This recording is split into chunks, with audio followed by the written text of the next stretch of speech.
kita mendengarkan firman Tuhan, saudaraku, mengenai pelayanan yang berhasil dengan kuasa Tuhan. Pelayanan yang berhasil dengan kuasa Tuhan. Semua kita mau melayani dan semua kita mau berhasil dalam pelayanan. Dan Tuhan, saudaraku, memberikan kelengkapan kepada kita, yaitu melayani dengan kuasa Roh Tuhan. Minggu yang lalu kita mendengarkan firman Tuhan yang berkata, pekerjaan-pekerjaan yang aku perbuat akan kamu perbuat. Bahkan pekerjaan-pekerjaan yang lebih besar daripada ini akan kamu perbuat, sebab aku pergi kepada Bapa. Inilah yang dikatakan Tuhan Yesus kepada murid-muridnya. Tetapi saya percaya perkataan ini juga kepada kita masing-masing, anak-anak Tuhan pada zaman sekarang ini. Kita akan mengerjakan pekerjaan-pekerjaan yang dikerjakan oleh Tuhan Yesus. Bahkan pekerjaan-pekerjaan yang lebih besar daripada yang dikerjakan oleh Tuhan Yesus. Pekerjaan-pekerjaan apakah yang dikerjakan oleh Tuhan Yesus? Buku Injil menerangkannya, saudara. Yesus mengajar, memberitakan firman Tuhan. Tetapi ahli-ahli Taurat mengatakan lain sekali pengajaran Tuhan Yesus. Karena Tuhan Yesus mengajar bukan seperti pengajar-pengajar ahli-ahli Taurat, tetapi Tuhan Yesus mengajar dengan kuasa. Dan ditambah lagi pengajaran Tuhan Yesus disertai dengan tanda-tanda ajaib dan tanda-tanda mujizat. Orang buta melihat, orang kusta disembuhkan, orang tuli mendengar, saudaraku, orang lumpuh berjalan. Inilah pekerjaan-pekerjaan yang dilaksanakan oleh Tuhan Yesus. Dan orang berbondong-bondong mengikuti Tuhan Yesus. Kemana saja Tuhan berangkat mengabarkan Injil, orang berbondong-bondong mengikuti Tuhan Yesus. Inilah macamnya pelayanan yang dikerjakan oleh Tuhan Yesus. Dan Tuhan Yesus sendiri berkata, pekerjaan-pekerjaan yang aku kerjakan ini akan kamu kerjakan. Bahkan pekerjaan yang lebih besar lagi daripada ini akan kamu kerjakan. Sebab aku pergi kepada Bapa. Saya yakin, saudaraku, maksud Tuhan Yesus, walaupun aku pergi kepada Bapa, aku mau pekerjaan-pekerjaan seperti ini tidak berhenti. Dan karena aku pergi kepada Bapa, kamulah yang melaksanakannya. Kamu melaksanakannya bukan dengan kekuatanmu sendiri, kamu melaksanakannya dengan kuasaku yang kuberikan kepadamu. Firman Tuhan berkata. Itu sebabnya, saudaraku, Tuhan Yesus berkata kepada murid-muridnya sebelum dia naik ke sorga, tunggulah di Yerusalem sampai kamu dilengkapi dengan kuasa dari mati. Karena Yohanes membaptis kamu dengan air, tetapi tidak lama lagi kamu akan dibaptis dengan Roh Kudus. Murid-murid tidak mengerti apa itu maksudnya baptis Roh Kudus. Dan mereka bertanya dengan pertanyaan teraku yang berasal daripada cara berpikir manusiawi. Tuhan, pada masa ini kan Engkau membangunkan kembali kerajaan bagi Bani Israel?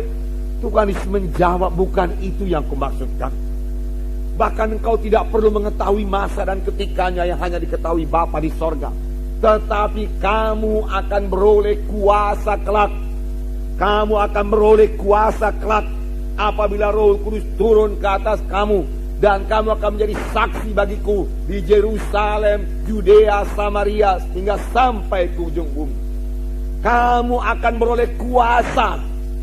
Tuhan mengendaki orang Kristen ini beroleh kuasa. Tuhan mengendaki orang Kristen ini lain dari yang lain, saudaraku.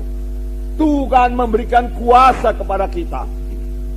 Kuasa apakah ini, saudaraku? Yaitu kuasa Tuhan, kuasa Roh Kudus, saudaraku. Walaupun murid-murid Tuhan Yesus sudah 3,5 tahun lamanya diajari oleh Tuhan Yesus, Tuhan Yesus masih mengatakan kepada murid-murid ini, kamu perlu kuasa. Oleh sebab itu kamu jangan berangkat dulu menginjil. Kamu harus menginjil dengan kuasa. Kamu harus melayani dengan kuasa aku. Kamu harus kuurapi lebih dahulu dengan kuasa Roh Kudus. Barulah kamu jadi saksiku di Yerusalem, Yudea, Samaria, sehingga sampai ke ujung dunia ini. Saudaraku, kuasa Roh Kudus ini, kuasa Tuhan ini sudah tersedia bagi kita semuanya, saudaraku. Kita semua bisa melayani dengan dengan kuasa Tuhan. Dan ini memang kehendak Tuhan. Karena kalau kita melayani bukan dengan kuasa Tuhan, kita tidak akan berhasil. Minggu yang lalu kita dengarkan firman Tuhan, bahwasanya kuasa Tuhan ini tidak bisa digantikan dengan kuasa apapun juga.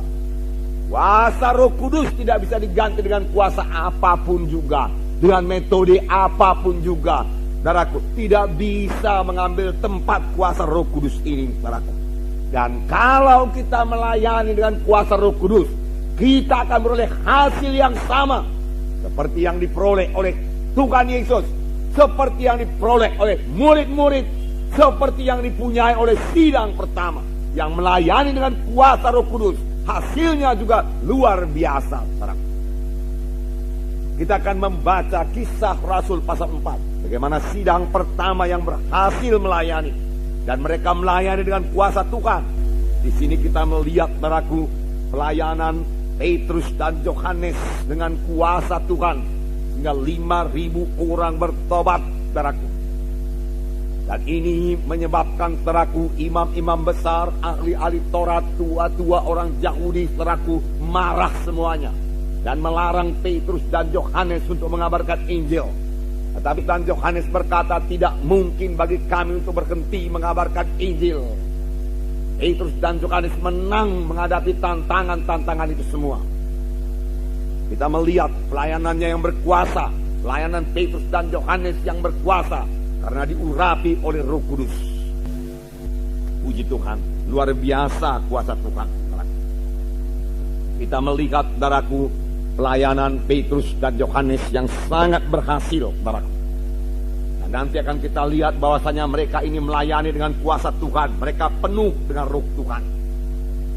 Pada waktu mereka mulai berbicara, tentu yang dibicarakan mereka adalah Injil Yesus Kristus. 5.000 orang laki-laki bertobat. Ini merupakan satu pertumbuhan gereja yang sangat pesat. Sekarang ini pun masih jarang-jarang kejadian. Tetapi bukan tidak boleh terjadi, saudaraku.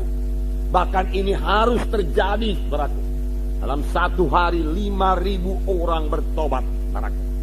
Dan kita mengetahui, saudaraku, bahwa dalam pasal sebelumnya, yaitu pasal 3, Petrus dan Yohanes ini berjalan ke bait Allah. Dan di pintu bait elok dia melihat seorang yang tepok. Dan dia berkata, emas dan perak tidak ada padaku, tetapi apa yang ada padaku, apa yang ada padaku kuberikan kepadamu. Di dalam nama Yesus, orang Nazaret itu bangkit dan berjalan. Lalu dia memegang tangan orang itu, membangkitkan orang itu, dan orang itu berjalan, saudaraku. Apa yang ada padaku, apakah yang ada pada Petrus? Petrus memiliki kuasa Tuhan. Kuasa apakah itu? Kuasa Roh Kudus, saudaraku. Di dalam nama Yesus bangkit dan berjalan.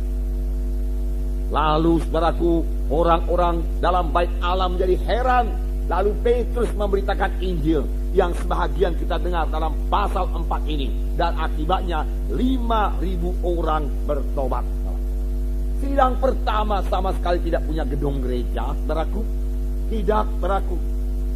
Bahkan mereka tidak punya peralatan-peralatan modern seperti yang kita punya sekarang.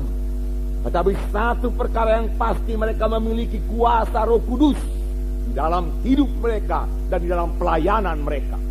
Sebagai akibatnya gereja berkembang dengan pesat, saudaraku. Tetapi Roh Kudus bukan hanya bagi sidang pertama saja, saudaraku. Saudara, pada zaman akhir ini Roh Kudus sudah sangat luber dicurahkan, saudaraku. Oleh sebab itu, apa yang dikatakan Tuhan Yesus, apa yang disuruh oleh Tuhan Yesus, kita akan mengerjakan pekerjaan-pekerjaan yang besar. Bisalah kita kerjakan sekarang ini, saudaraku. Karena Roh Kudus yang sama, yang menyertai Yesus, yang mengurapi Yesus, sehingga Yesus bisa melayani, adalah Roh Kudus yang sama, yang menyertai sidang pertama, yang menyertai ke-12 rasul, adalah Roh Kudus yang sama yang bekerja sekarang ini, memimpin kita, mengurapi kita untuk mengerjakan pekerjaan Tuhan.